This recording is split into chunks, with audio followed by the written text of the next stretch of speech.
Are you ready to make the most of your oil and gas mineral rights? Welcome to the Mineral Rights Podcast. Get the knowledge and resources you need to manage your minerals and royalties. Here is your host, Matt Sands.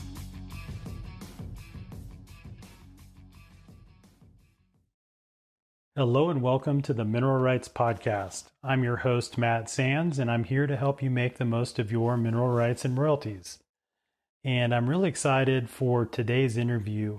Justin and I had a chance to sit down with Dr. Bill Eustes. Dr. Alfred William Eustes III is a retired professor from the Petroleum Engineering Department at the Colorado School of Mines. He was granted emeritus faculty status, and prior to that, he was an ARCO oil and gas field drilling engineer. His recent drilling research work has involved NASA robotic drills for the Moon and Mars, NSF Antarctic deep ice drilling and coring, lost circulation studies, geothermal drilling, and other drilling projects. He is a DOE National Renewable Energy Lab joint appointee developing geothermal drilling improvements.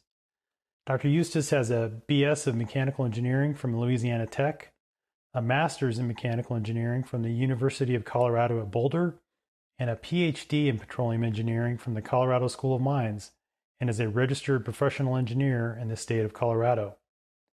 Dr. Eustes is also an instructor for the Top Energy Training Consortium.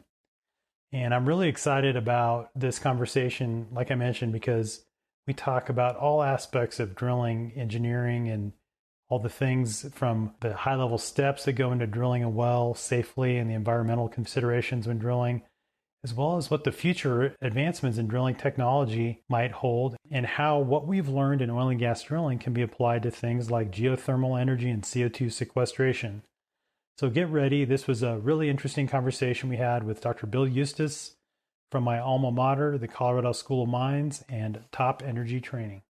Well, welcome, Dr. Eustes, to the Mineral Rights Podcast. We're so happy you could join us today. Thank you very much. I appreciate the opportunity. Absolutely. And before we dive into the questions that a lot of our listeners are probably wondering as far as what happens on a drilling rig and the main steps that happen when a rig shows up, let's talk a little bit about your background and your experience in the oil and gas industry. I know you've got a very diverse experience and background. How did you get into oil and gas and kind of where did it all begin? To be blunt, by accident. I was a Louisiana Tech mechanical engineering degree and working on my BS. Had a job opportunity designing the inlet to the F-16 at General Dynamics at the time, or a job working for a drilling rig for ARCO Oil and Gas back in 1978.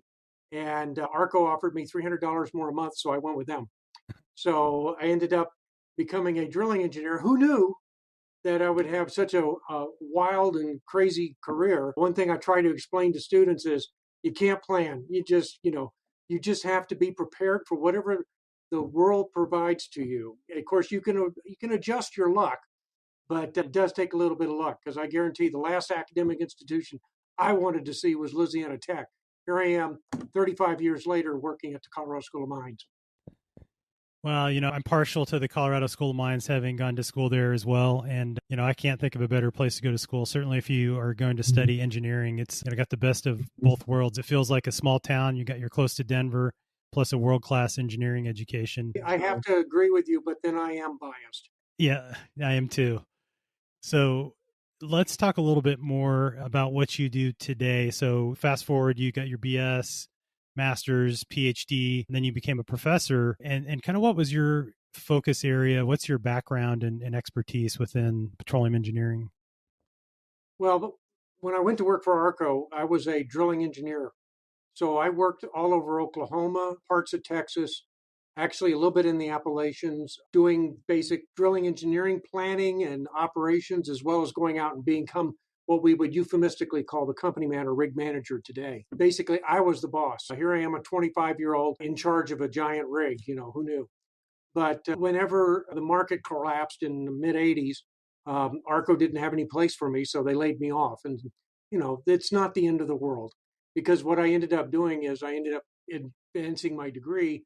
I'm from Florida, and so I went to the anti-Florida, better known as Colorado, and ended up getting my advanced degree, staying here at Mines, where I get to do a bunch of unique stuff. For instance, we just finished up looking at being able to drill on the moon. We have the moon drill, if you want to call it that. It wasn't designed for flight, but the idea was we were doing some analysis of the data stream coming off of the rig. It was we were looking at forces, we were looking at RPMs, torsion, our rate of penetrations and whatnot, and trying to come up with some way to ascertain what we were drilling through, which is kind of where the market is going today for all drilling operations, whether it's oil and gas, geothermal, whatever. The other things I worked with is the National Science Foundation on ice coring. We were involved with the Western Antarctic Ice Sheet core drill system and developing that. Been working with the National Renewable Energy Lab as a joint appointee, doing some work in the geothermal realm. Basically, if you're going to poke a hole on this planet or another planet, I've been involved with it one way or another. Well, I'm sure with Elon Musk, planning to go to Mars, that kind of knowledge and expertise will come in handy here in a few years. So that's really interesting to hear. So coming back, down to earth, we have folks that lease their minerals and they hear that there is going to be a well drilled. So from a drilling engineering perspective, we've talked about this a little bit in terms of the high level steps in episode 15, where we talk about how long it takes from the beginning of end to the end when you might start getting royalties. But just honing in on that drilling portion, what are the steps involved with the drilling phase for a new horizontal well? I'm going to assume that you've already located it, you've already built your pad, and that you're ready to move in and rig up, or MIRU, which is, that we got acronyms out the wazoo in our business. Basically the rigs are portable, and so you just drag them in. So you would have these trucks come in and they start to assemble the drilling rig. Now, it depends on how many wells you're planning to drill. If you're drilling like a batch of wells or something, not a single, you'd have a pretty good foundation for the rig to sit on. And then the rig can actually step from well to well. It can actually has little walkers that allow you to do that. And the idea then is that you build this rig up, and then once you get into where you got all the power hooked up, you got all the circulation system hooked up, you got the rotation system hooked up, the well control system hooked up, all the sensors hooked up. In other words, you just assemble this thing, and then at that point, you're ready to start, or what we would call spud the well. And actually, for legal issues, spudding is actually very important because that tells the legal terms, if you will, of the contract for the rig as well as for the lease and whatnot suddenly change. Now, I'm not going to talk about the legal aspects because that's not my expertise, but I do know that you better mark down when you spudded the well, because that tells the landowner as well as the government when that well was officially started. You start by drilling the first section hole. Now, I'm assuming you've already drilled the first part of the hole, which may be 30, 50 feet deep. All you're doing there is you're lining it with a little bit of steel and, ready mix, just simply to protect around the area where the well bore is going so that you don't wash it away. Because sometimes when you start pumping fluids, I'm sure you've taken a hose and jammed a hose down inside a garden, and you just sort of boil up a bunch of big hole. That's not conducive to keeping your rig on the surface. So therefore, what you want to do is put a steel pipe. We call that conductor pipe. So called because it's usually high enough that it will conduct your mud, your drilling fluid, to your pits. Otherwise, because the pits are above ground level. So the idea is that's already been done. I'm assuming you've already done that. Some cases that's true, some cases it's not. In any event, you drill that first section of hole, typically very large, maybe 17.5 inches in diameter for onshore. Offshore might be even like 36 inches. I'm assuming we're talking about onshore here, so I'll just continue focus on onshore. And so let's say we're drilling a 17.5 inch hole. It has to be big because 4 holes telescope in, and you'll find out why in just a few minutes. So we go and we drill until we reach, typically here in Colorado, 50 foot below the lowest possible freshwater aquifer you can. That's the law. And so at that point, you'd stop. You'd run, in this case, for 17.5, you'd probably use a 13 3/8 inch casing string. They're in certain standard sizes. It's basically casing a steel pipe. They're 30-foot sections. You screw them together, and you just lower it down joint by joint, section by section, until you get to the bottom. There are valves in there, and I'll hook up a cement truck with a bunch of cement and pump that cement down the inside of that pipe, and it comes out the bottom, kind of like a hypodermic, and just sort of fills up that annulus from the bottom up, full of cement. By law, it has to be back to the surface. In other words, you have a full column of cement on the outside of that pipe between the rock face and the steel pipe. It has to be completely full. There's hydraulic isolation reasons you got to do that. That's how you protect the freshwater aquifer. If it doesn't fill up or there's gaps or whatever, tough luck, you're going to go fix it before you can even continue. So you will fix that problem. The government says they're not going to permit you to go further unless you fix that. So keep that in mind, that definitely the freshwater aquifers are protected by a specific piece of pipe called surface casing. Once that's cemented in place and everything's good and the government gives you permission, then the next step would be to put your blowout prevention equipment on top. These are giant valves that are up there so that if you do encounter a high pressure environment, you can shut these things in around pipe. So it's like a U-shaped thing that squeezes around the pipe. And that allows for you to control the pressure coming up from out of that well. It's a critical piece of equipment. Again, the government, the regulators are all over you on that one to make sure that you test it, function test it, pressure test it. It has to work. We've seen evidence where it doesn't work. It's called a Macondo accident. So definitely, it's just too expensive to not do it right. So I assure you, they pay very close attention to that. Once that's in position, now you can go into the next size bit. Now keep in mind that bit, the drill bit itself that makes the hole, has to fit in that previous pipe. So clearly it has to be less than 13 3/8 inch in diameter, which is technically the outside of the pipe. So it's really more like 13 inches. And so typically you go with a 12 1/4 bit is a common size bit. And you start drilling. So see how it's telescoping down already. You started with like a big conductor pipe, maybe 20 inches in diameter. You drilled a 17 and a half hole. You set a 13 3/8 inch casing. Now I'm going to 12 1/4 hole.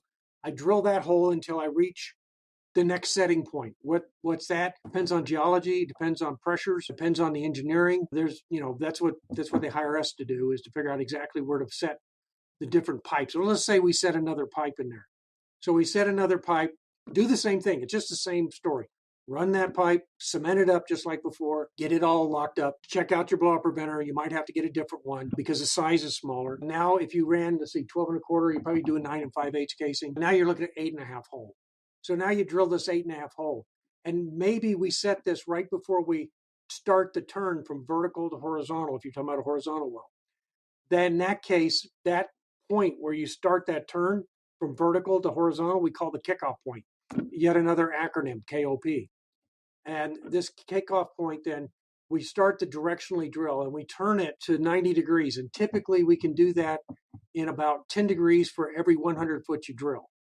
So if you do that, you would see that for 10 degrees for 100 foot, that's 900 foot of measured depth. And I don't know, my brain can't do the math real quick, but obviously there's a turn in there and you make that distance from where you kick off to where you actually land that horizontal section. We make sure that you set it off so that it lands in the formation you're interested in. At that point, you would continue drilling straight, horizontal. And horizontal in oil field terms is 90 degrees. So we would be drilling at 90. Is it exactly 90 degrees? No, it actually wobbles a little bit. The only straight and vertical wellbore you'll ever find is in a textbook. So all wellbores tend to wobble a little bit because, the forces on the bit are wobbling. Just simply because the way you push it, the way you rotate it and all that. It's okay. It's perfectly normal. What happens is it kind of wobbles a little bit. But then that result is you're typically following that seam of whatever it is that you're after. And you continue to follow that.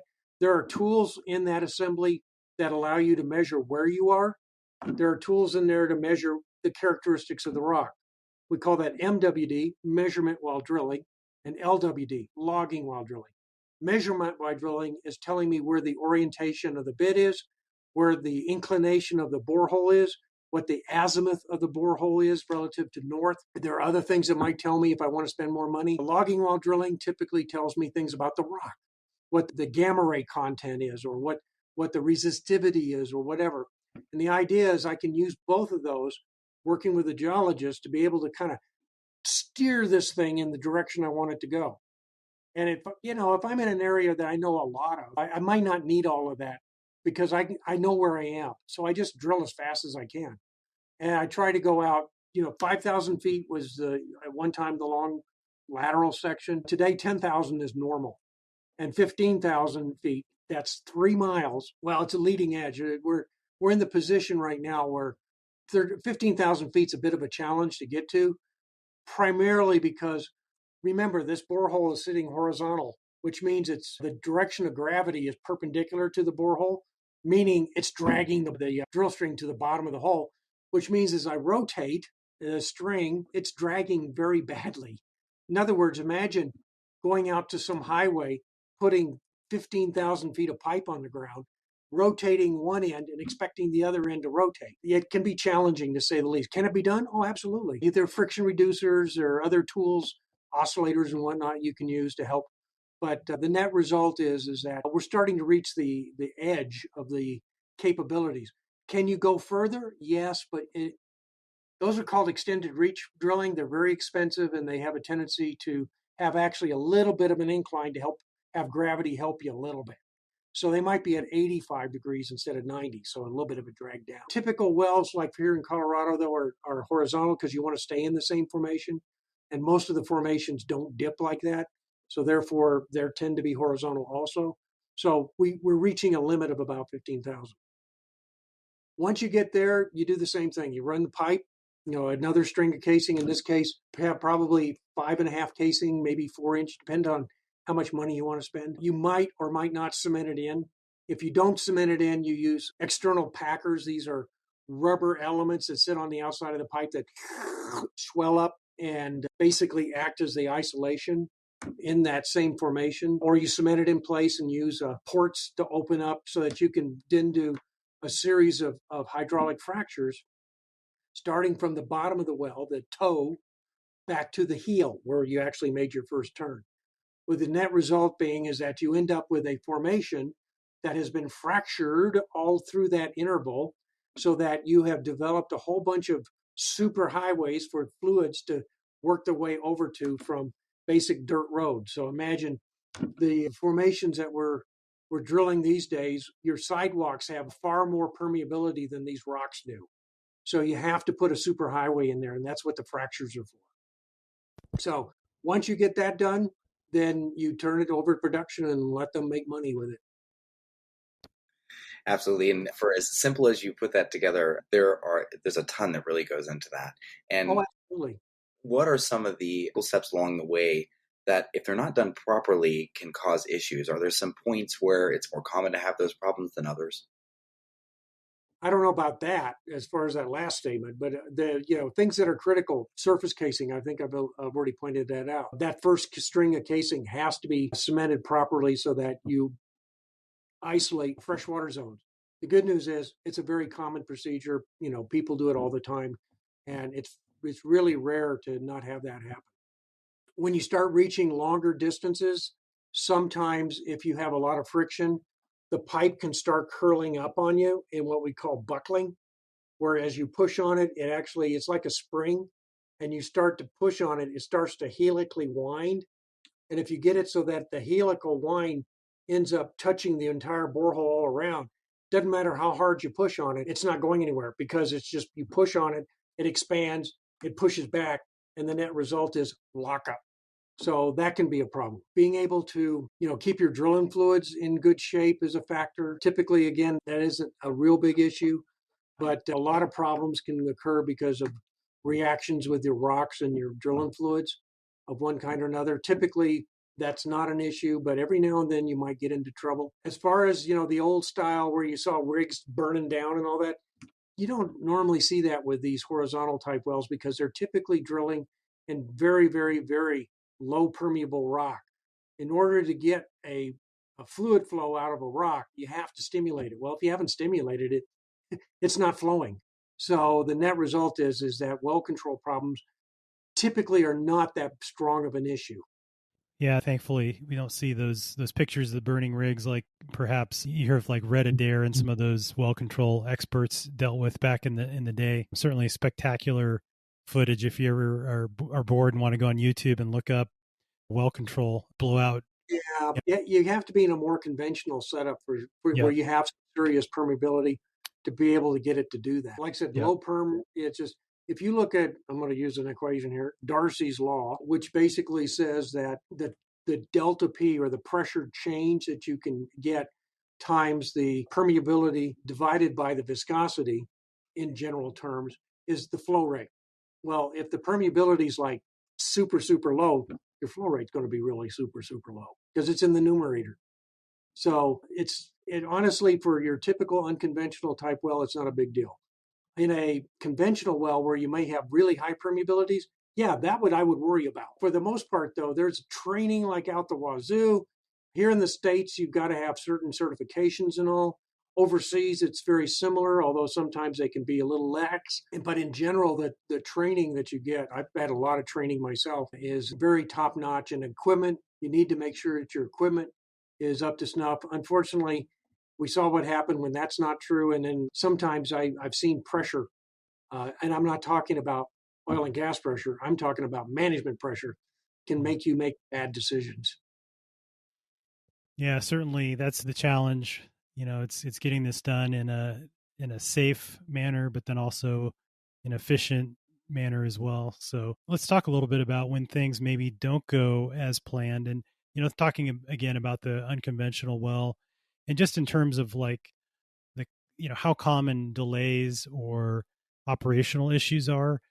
We're a decade or more into the unconventional revolution, so to speak, and we've drilled thousands of these unconventional horizontal wells. How common is it today to have issues like, getting the bit stuck downhole, or getting some of those lockup issues, or just operational issues in general while drilling? Is this a pretty rare situation nowadays? I don't have the statistics for that. So I can't really answer that other than apocrypha in terms of, you go to a local restaurant with the local drillers and all, and you ask questions, and they always have great stories, and of course the stories are always a little bit embellished. But in general, I haven't heard a whole lot. I mean, what I see today is the not so much the big problems, but little problems. Things like, yeah, we couldn't get out quite as far as we wanted to on this one, because we had some friction problem. Okay, let's sick the engineers on it and see if we can't fix that. And so, what we're seeing is a reduction in the non-productive time. That is, the times where you're not in the wellbore construction process, you're trying to do something else. Like, for example, you are drilling ahead, you're drilling fluids, 100% of it has to come back to the surface. Well, what if partially or maybe none of it comes back? We've lost circulation. You haven't actually lost it, it's just downhole. And so the net result is that you got to stop and remedy that. That is an issue. In geothermal drilling, that's a real problem because, of course, they're going for fractures, and the fractures can be real thieves in sucking up your drilling fluids. In oil and gas, typically we don't run into that as often. We do. There are many remedies that are out there that help mitigate that. The same thing with the well control. Every now and then I'll hear about a well that kicked. That is, it caused a little bit of an increase in pressure. But that's what the blowout preventer equipment is, and all the training the crews do and everybody else does is to get that back under control. And honestly, I haven't heard of a well control problem. Well, here in DJ, I can't think of any in the last decade. Not that showed up on the news. And of course, as you point out, well control incidents, if they get out of control, definitely make the news. I call them CNN moments, where they, the news helicopters are flying around this flaming wreckage of a rig. I assure you, that gets to be front page news. And I haven't seen that here in Colorado or Wyoming or any of these places. Yeah, and that's a good thing. I know we certainly have enough, to deal with the negative press and political environment. But yeah, that brings up a point. That's why these companies are working their tails off to make sure that doesn't happen. They want to be good neighbors. Everyone I've talked to in our business, they live in the same neighborhoods that your listeners do. They don't want this to happen either. And so they're willing to do whatever it takes to make sure that they do as safely as they can. Now, every now and then something gets loose that they didn't expect. But that's true with anything we do as humans. Absolutely. And you mentioned the problems that it causes. And it's good to hear that they're getting much better now. But is this partly because of the advancement in technology and some of the things that have come out, or is it really just people getting better at what they do and learning what does and doesn't work out in the field? Yes. Awesome. And that's great to hear. And on that note too, so it's really technology. Oh, yes. Of course, the technology's improved. These super spec rigs are, they got a lot of horsepower available to them. They've got top drives for infinite variability on the rotational speeds and being able to pump, with high pressure pumps. I mean, these machines are awesome.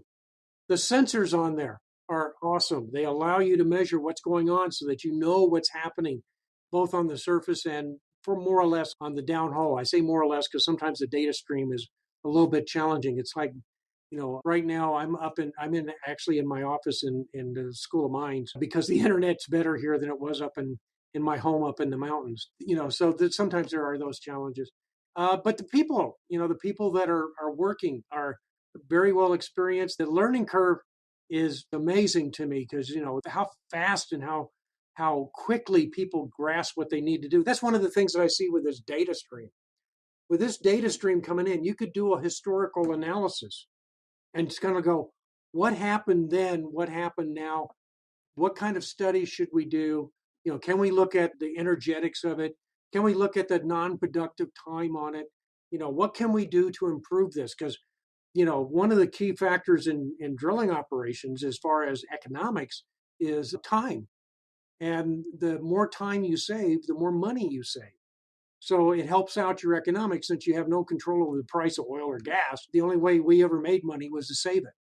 So, but you don't want to do it at the expense of the environment, the expense of the society and so forth, because we know that what the results of that is, looking again back at Macondo, which is one of those moments in time in the industry that changed everything, kind of like the Challenger accident or Bhopal in India. Those major accidents are where major turning events in a given industry.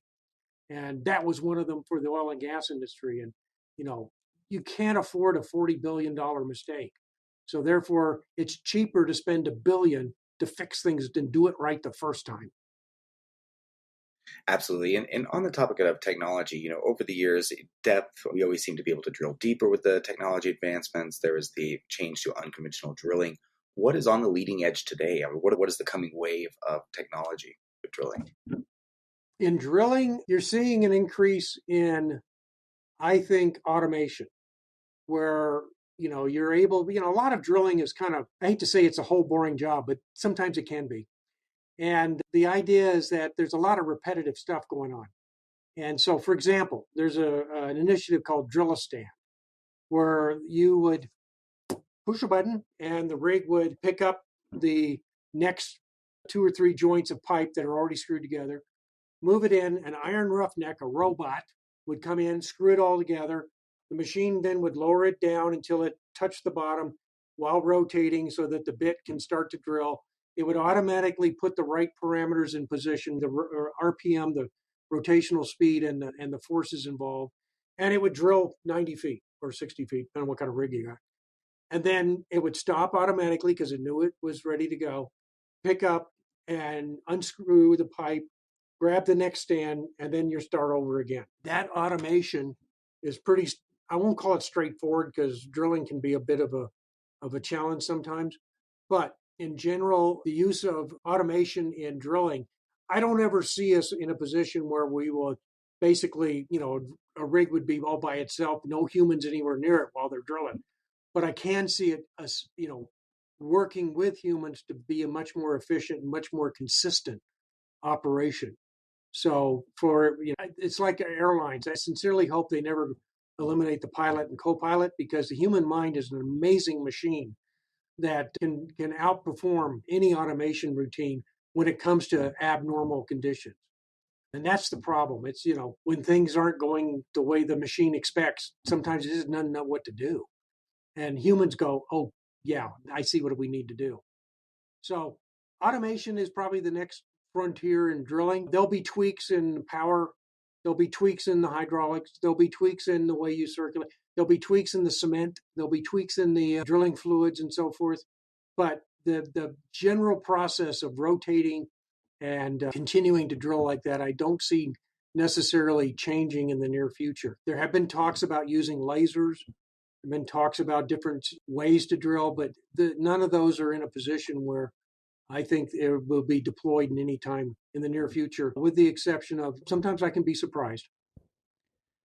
Well, speaking of that, I think that ties into some questions we had about the energy transition and geothermal energy in particular, because I know a lot of the learnings that we've taken from oil and gas are now being applied to geothermal energy as well, because you're drilling a well basically when you drill a hole in the ground for geothermal.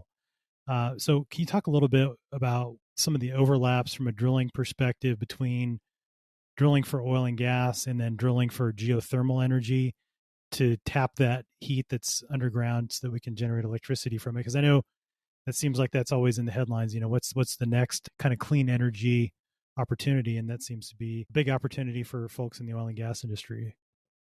Oh yeah, and people recognize that. We're seeing a lot of push into that direction. At one time, be blunt, geothermal was the poor stepchild of oil and gas. They tend to get the hand me downs and all, because to be blunt, the economics of geothermal are just a little less robust than oil and gas. With oil and gas, you can get like $100 per every barrel of oil you get out of the ground. For geothermal, you get maybe 50 cents for every barrel of hot water you get in out of the ground. So the economics are completely different. So you have to go for volume and temperature. So the hotter it is, the more energy's in it, the more volume you get, the more energy you get. So, typically geothermal wells are big bore holes. They're not like 5.5, like I mentioned earlier.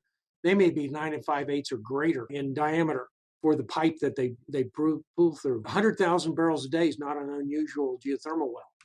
And so you drill bigger holes. The other issue I see is that the rocks that you typically drill for oil and gas are in sedimentary rocks, which tend to be relatively weaker than your typical geothermal well, which may be in a metamorphic or an igneous rock. So the rocks are harder. Are they super hard relative to oil and gas? There's an overlap in there somewhere. But in general, what we're finding is those rocks are also amenable to drilling that has been worked out in oil and gas. In fact, we're starting to see that push. I've seen that like over the last couple of years. I don't know if you're familiar with the Forge project in Utah. That's a Frontier Observatory for Research in Geothermal Energy. I have to think about that acronym, FORGE. And they're really doing a lot of great work on developing a underground heat exchanger, basically drilling one well horizontal or near horizontal, another one beside it that is near horizontal or horizontal, and then fracture stimulating from one to the other so that you build a channel from one of these to the other, with the idea being I'm going to start pumping water down that injector. The water percolates through the hot rocks, picking up the heat until you get to the other producer. You produce that water, and voila, you generate electricity with that energy. That's all part of the Forge project. So oil and gas rigs versus geothermal rigs are very, very similar. My experience has been about 90% commonality. There are a few things in a geothermal rig you won't find on a typical oil and gas rig, like a mud chiller. The drilling fluids coming out of a geothermal well can be extremely hot. Naturally, they're going through a hot reservoir. And so you need to put a chiller in there to kind of cool that mud off before you start pumping it down hole. There are a few other things that I've seen, like a steam expansion chamber in case they take a steam kick, or as opposed to oil and gas type kicks. And then there was like an orbit valve, which I thought was kind of odd underneath the blowout preventer stack, but I guess that's for dire emergencies. Interesting. Well, the thing that seems to be the frontier for geothermal, you hear about the opportunities and the possibilities of how much electricity we can generate from geothermal. And, currently it seems like it's very dependent on how far or how deep you have to drill. Now, you hear about deep geothermal.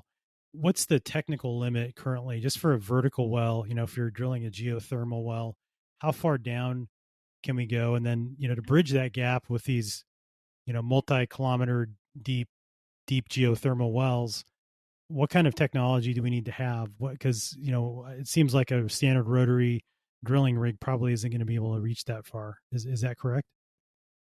Oh yeah, actually, it's funny you said that. I remember way back when I think it was Texaco bought Gulf, and I remember my boss at Arco saying they're going to pay like billions of dollars for that. For that, we could drill one really deep well. The answer to your actually, I was in Kazakhstan about 2 years ago. They were wanting to drill a 50,000 foot deep well. Now, right now, I understand that in the Kola Peninsula, there's a well that was like 12 kilometers, and unfortunately, I can't convert that in my mind. But it's that's the deepest well that I'm aware of. There's also the KTB, which was in Germany, that was I think 36,000 feet. The every one of those though required the biggest rig that you could possibly have because it's got to lift all that pipe, and of course, the deeper you go, the heavier the pipe, the more power you got to have, the bigger all the equipment has to be. The hoisting system has to be millions of pounds easy. The derrick and mast has to be multi millions of pounds. The pumps have to be like 10,000 psi or more because you're going through a lot more pipe. And all your pipe itself has to be much stronger because the torsional values or loads on that get up very high. The tensile loads get super high. Once you start getting deeper, the rig is not linear in terms of I go twice as far, I go twice as big a rig. No, it's more like exponential. So I go twice as far, it's 4 times as big a rig because of all the forces involved, the torsions involved, the pressures involved. So when you start getting deeper and deeper, the rig gets bigger and bigger until you get to the point where it's just not feasible. As I say, I think the deepest hole was at Kola Peninsula well. It took them about 20 years. The KTB, I don't recall what it took, but it was a couple of years. I remember drilling, and this is back in the 80s, but I remember drilling a 24,001 foot well. We drilled that extra foot so we can prove that we actually drilled below 24,000 feet. But the idea was that it took us 2 years to do that. Today we could do better, I assure you. But even then, the power requirements, the rig sizes, it just gets to the point where it just outsizes itself. You just can't do it. And now, if somebody wants to spend the money to build, the biggest gargantuan rig ever. Yeah, I imagine we could drill down deeper, but as you drill deeper, it gets hotter, and as you get hotter, the rock properties change, and so actually over 600 degrees Fahrenheit, the rocks become more plastic and becomes much more challenging to drill. They don't chip; they kind of ooze, and so you've got issues with just the physics of drilling at those kind of temperatures. You've got problems of like in Iceland, they drilled only a couple of 1,000 feet and encountered magma. If you think a gas kick is bad, try a magma kick. I think they call that a volcano. It becomes challenging. Now, is it impossible? Nothing's impossible. It's just a matter of time and money. Absolutely, and the truth, always time and money. And you hear a lot about CO2 sequestration nowadays with the energy transition. Is drilling going to play a role in that? And where is the overlap with CO2 sequestration? Is there one with drilling technology?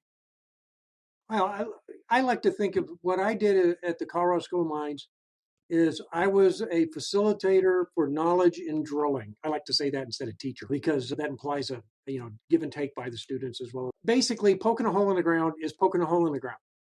And the technology is very, very similar, whether you're talking about mining, geothermal, drilling for oil and gas, drilling for CO2 sequestration. The technology is very, very similar. Are there differences? Yes, absolutely. But are they, I think there's far more similarities than there are differences. Even the drill on the Curiosity has a lot of the same characteristics that does on a drill out here in the Denver-Julesburg Basin. You have to penetrate the rock, you have to remove the rock, and you have to support the borehole. Those are the three key things you have to do in any borehole you do, whether you're for science on Mars or oil and gas in the DJ Basin. So CO2 sequestration, as long as you've got the geology that supports it, you'd just be drilling a hole, very similar to anything else. The casing that you use is probably not going to be steel because water and CO2 form carbonic acid, which will dissolve the steel. So you might use some sort of specialized corrosion resistant alloy or a CRA, yet another acronym we got. We got all sorts of TLAs or 3-letter acronyms. But so there are some differences, but like I said, you got to penetrate the rock, you got to remove it, you got to support that borehole. Yeah, it seems like there's going to be more applications for the drilling technology you've talked about as we learn more, whether it's geothermal, CO2 sequestration, enhanced oil recovery. There's just a lot of opportunities out there, I think, for folks that are interested in oil and gas. There's never a dull moment. At least that's been my experience in my 22 plus years in the industry. Now, talking about training and kind of learning about those things, I know that you also are involved with top energy training, and we had Jim Crompton on the show a few months ago to talk about orphan wells. So yeah, so that was a great conversation. And I know you're also an instructor with TOPCORP. Can you talk a little bit about some of the courses you teach, and who are they for? Actually, that I think started about 10 years ago with a grant from ExxonMobil and GE Oil and Gas, and is Texas, Austin, Penn State, and ourselves. And our leader, God rest her soul, was Azra Tutunshu. She passed away not too long ago, and I still miss her greatly. Anyway, the program was set up to basically help train people that may not have an engineering background to understand. Like, for instance, if you want to really get into drilling, I can get into drilling. You start looking at wave propagation and steels. I mean, that was my doctoral dissertation, was modeling that and predicting what the forces are. And you can have a good time with that if you're really interested. But a lot of people aren't. For whatever reason, they would just as soon have a little bit of a less technical approach. And that's what we're doing. With the top program, it's for regulators as well as other interested non-technical people. I don't recall that. I think it's like 4 modules that we go through. One of them I had worked on with the drilling part of it, along with some other faculty from the other 2 institutions. And sometimes we have in-person classes. This morning, I actually did a webinar on what I consider drilling in the future with the TOPCORP program. And anyway, it's definitely a really good program. A lot of it's online, some of it's in person. And it's a good program for those that may not necessarily need a technical background, but to understand how the process works. I know the online stuff on drilling I've been through, and it's like, hey, this is pretty good stuff. There are a lot of books out there, by the way, and there's a lot of stuff on YouTube. Some of it's accurate. And, there are many other programs that are out there with other institutions and whatnot. But the top program I'm personally familiar with. And so I would definitely look into that. Top Energy Training, I believe it's officially called. Sounds good. And we'll link to that site in the show notes. So if you're interested in learning more about that program and some of the courses, if you want to dive a little bit deeper into some of the things that Dr. Eustes mentioned today, that'd be a good thing to go check out. And before we wrap up, is there anything else you want to mention? Well, the thing that always I find interesting is the industry, is a good industry. They're not demons. You look at some in the news media and you just feel like sometimes if you work in this industry, you feel like a demon, like you're doing horrible things. And the reality is we need this stuff. I know that, we need all of the above, as President Obama once said, for energy. And we know what happens when the energy gets constrained. It's called inflation. I saw this in the 80s when the price of oil went from like $3 a barrel to about $12 a barrel. That's like what, fourfold growth. And I just remember interest rates being skyrocketed. I paid 12% for my first house, and I thought that was a good rate. And why? Because of energy. And I believe we're seeing the same thing, now, is that energy prices have skyrocketed because of this, that, and the other thing. And, it's like I said, the people that work in the industry are not demons. They're trying to do their level best. They're trying to protect the environment. They're trying to protect people, the general public, and follow all the rules. Here in Colorado, we have a lot of stringent rules and all, and rightfully so. And my thinking is that yes, it is an asset that's important. We probably do need to start moving away from it as time progresses because it can cause problems. But that's been true of time immemorial. We've always changed our energetics, like if it was wood to oil to whatever comes next. So I would just simply remind everybody that, people are people. They're trying to do their level best to do the right thing. And that includes the oil and gas industry. And that's a great point. I think that that's certainly been my experience as well. And I think the thing that we need to think about. To your point, we've moved over time to more dense forms of energy, and this energy transition is interesting because we're talking about moving to less dense forms of energy in the form of wind and solar.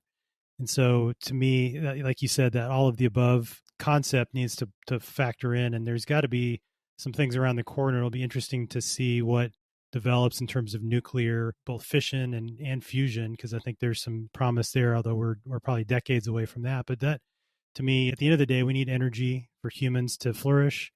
And certainly the oil and gas industry is going to play a large role for the foreseeable future. And the people that are dedicated their lives to, doing it safely and protecting the environment, which I think is certainly the top focus. Every meeting that we had when I was in the industry, you start with safety, and that includes the environment. So that's the number one priority. So despite what you hear on the news, I think that's a great reminder that the people are definitely doing their best to do this safely and to protect the environment while still delivering the energy that we need to survive, really. So that's a great place to wrap up.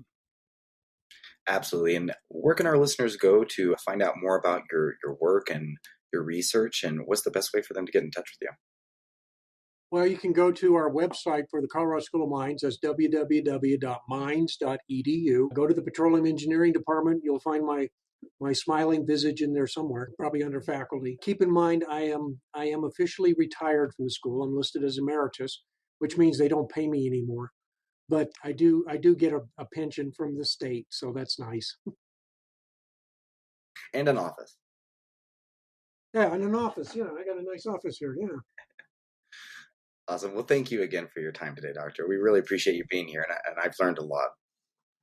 Well, very good. I would encourage people to take a look at YouTube. There actually are some good videos that go through the drilling process, especially horizontal. I know Chesapeake had some good ones on there. There's a couple of other good ones in there that are useful to kind of visualize what's actually happening. So I don't have any right offhand. I'd have to go and hunt for them.